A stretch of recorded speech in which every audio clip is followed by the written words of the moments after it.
Alrighty, so Chase, give me the rundown between when you first discovered the word SMMA to where we are today, July 15th, on this call, just so I have some backstory as we go into creating this roadmap for you. Yeah, so quick rundown because I've kind of been in the space for like quite some time now, like 2 years. I heard of it, of course, through Iman and just wanted to make money online. And then after that, I kind of just started doing the whole ecom niche, like everybody does who follows ecom, or not ecom, Iman. And I was doing TikTok ads. I got a client for that, but throughout my entire journey, I've struggled with shiny object syndrome. So I switched from that to short form content, and then from that to I think roofing, and then from that to carpet cleaners, pressure washers, and then like in and out of auto detailing.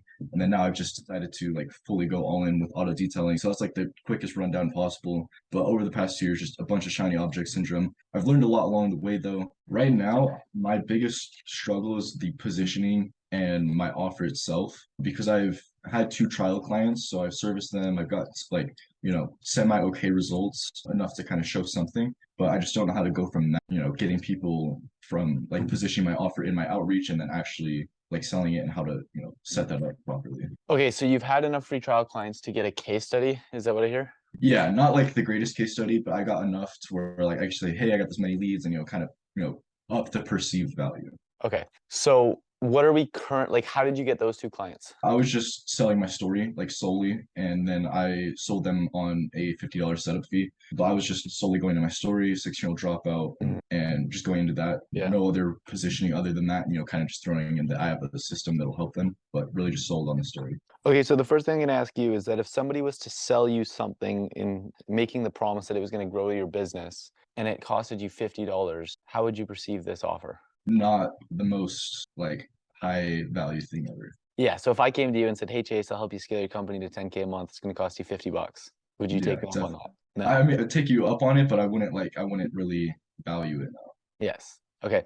So the first problem that I've identified right now is that simply our pricing, right? Simply, we are probably signing on these clients just because they're like, fuck it, it's $50, Yeah. right? But with a $50 investment, like, people spend $50 on dinner, people spend $50 on anything, right? People spend $50 on whatever, a round at the bar, right?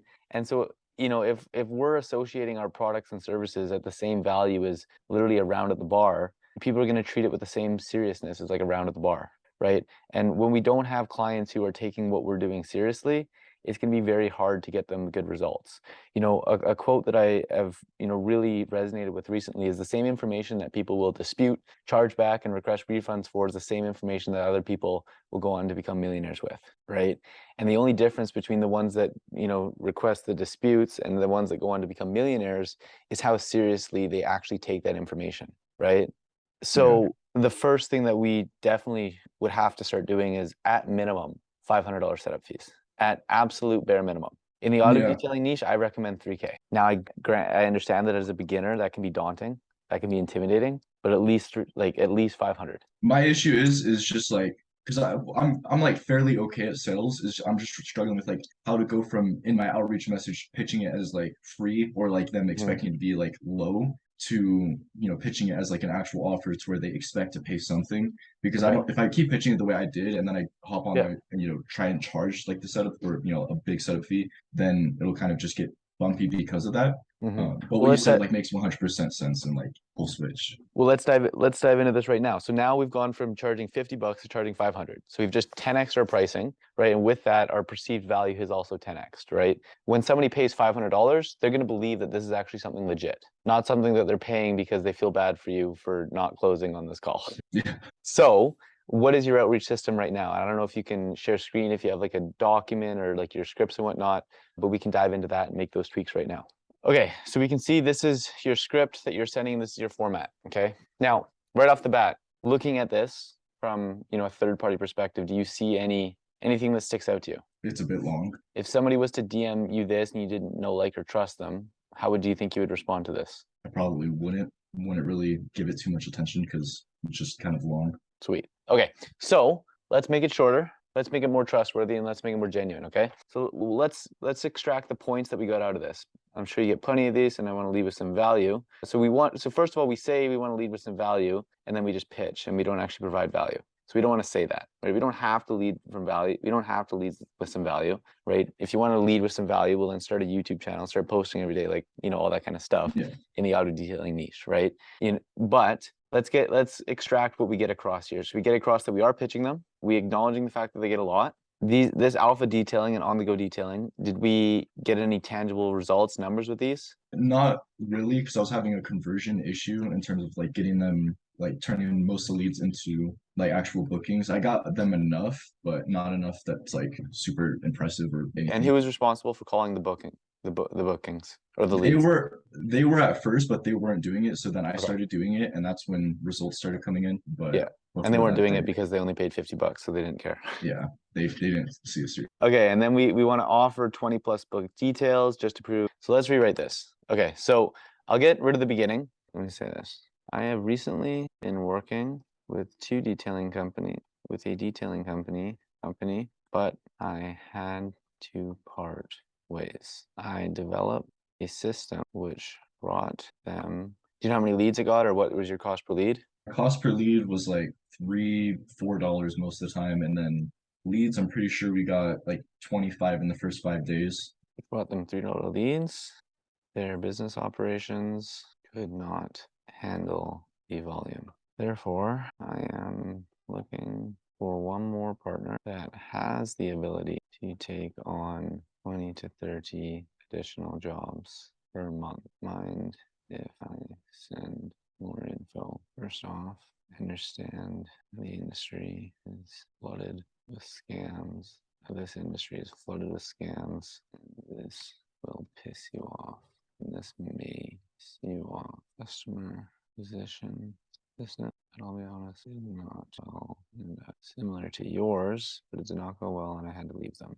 I developed a system which. Okay, see the difference? Yeah, huge difference. Okay, so let me just break this down. So first off, I understand that this industry is flooded with scams, and this may piss you off. Okay, so bringing that up before them, is going to. It's like it's like the 8 Mile effect, right? When you bring your flaws to the surface before they do, they have nothing bad to say against you. But I've been recently working with a detailing company similar to yours, and it did not go well. We'll say, and it did not go well, right? Being honest, right? This is going to convey another level of authenticity and another level of trust that I guarantee you almost nobody in your industry is actually doing. And I had to leave them. So I had to leave them, right? I developed a system which brings $3 to $4 leads that are actually interested, but my last business partner's operations could not handle the volume, right? So being honest and making ourselves look bad here makes this statement seem to be a lot more genuine and true, okay? Yeah.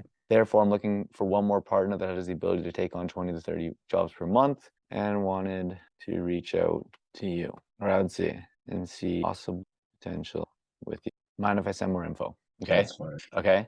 So now we have an outreach script.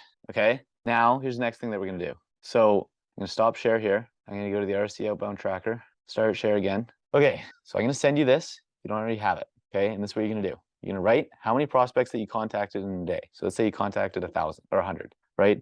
Of that, how many responses did we get? Let's say you got 30 responses. Okay. Leads. Let's say we got 10 leads. Okay. If our contact to lead ratio is above 5%, we're good. If it's below 5%, we're bad. But that doesn't mean the first message. It means That the means second one. that means after we've sent the second one and all follow-ups, right?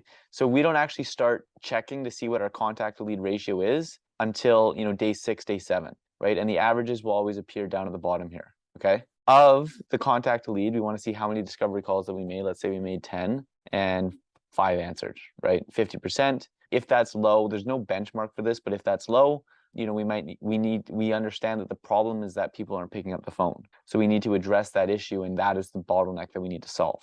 Okay. Of the people that pick up the phone, let's say 2 of them booked a discovery call. If our discovery call conversion rate, discovery call to a demo call, is less than 33%, we know the problem is that what you are saying on the discovery call, right? How you are telling your story, how you are conveying your offer, how you are communicating with this prospect is the problem that we're having, right? And so we know if this number is low here, this is what we need to look at. We need to start reviewing calls. We need to start identifying the problem within your discovery calls, okay? Let's say you had 3 calls scheduled today, 1 showed up. Well, if our show up rate is below 75%, then we know the problem is what happens between the discovery call and the demo call, right? Is it they're not being reminded?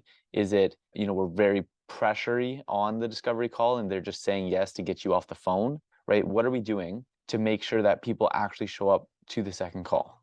And if they aren't, well, then we can analyze this process right here until we have identified what the problem is and how to fix it. Then, units, how many we closed. If our closing percentage is below 33%, well, then we know our problem is what we're saying on the demo call. Okay. So you can literally use this sheet here to put in all your numbers, which will accurately identify whatever problem that you have within your business. So you can solve the number one problem that's going to make you the most amount of money. And with this, you should never be stuck for more than 1 or 2 days, right? But the problem is what most people do is they send outreach, they call people, they don't track any of their numbers, they don't have any of their data. And then they sit there and say, oh, I'm not making any money. SMMA is a scam, right? But when you wake up in the morning and you have a fever, you have a fever when you break your arm. You also have a fever when you get COVID. You also have a fever when you get Ebola, right? But when you go to the doctor, they don't prescribe you for a fever. They first diagnose what the problem actually is, and then that is what they diagnose. And it's the same thing with your customer acquisition system. Make sense? Yeah, makes total sense. What would I send after that message, like in terms of giving them more information? Or would that just be kind of trying to book That's the them in phone after call. that phone call? Yeah. Yeah. Okay. Makes sense. Makes sense. That's been like my biggest bottleneck because I've been trying to like figure out because I just lost my job and whatnot. So I'm like, okay, how do I just relentlessly send DMs and sell? But like if I'm selling it as free, then I'm not gonna be able to like make money. So I'm like, I haven't been able to figure that out. But There you go. thank you. Appreciate that. No worries. So if you send 100 DMs a day using this exact system and identify all the problems that come your way, identify what the problem is, and then diagnose that problem and then solve that specific problem, the only reason why you won't be making 5K a month, 10K a month in 1, 2, 3, 4 months time is that if you give up or if you deviate from this system. And the only reason you would give up or deviate from the system is if you let your emotions get in the way. Makes sense. There you go. It's crazy how simple it is. It is, right? Yeah. Being successful in SMMA, being successful in entrepreneurship, being successful in all this stuff is very simple, right? Do the boring work, solve the biggest problem at hand, right? But the reason why very few people actually succeed with it is simply because of their emotions, right? I believe that any human being can walk out the front door and go run 5 kilometers straight without stopping. But if you ask the general population, I would say 80% of them say, oh no, I can't do that. I don't care how fat you are. I don't care how fit you are. I believe anybody, if they genuinely put their mind to it, could go out and run for 5 kilometers straight, right? But most people don't believe that they can. And so they let their emotions get in the way. They tell themselves that they can't. They tell themselves that it's too hard, and then they never end up doing it. And it's the same thing in entrepreneurship. Yeah. Belief is such a huge thing. Like what helped me get over not believing that I could like sign clients and whatnot was the whole free trial thing. I think that's why the whole like doing free trials is like super valuable, not Yeah. only to get the experience, but I learned this from Joel and like it's kind of his perspective, but like not necessarily just the experience, but like getting the belief that like you could actually do the whole process is like so much bigger than just making a little bit of money or getting some Yeah. experience. No, for sure. Well, that wraps this up. Perfect.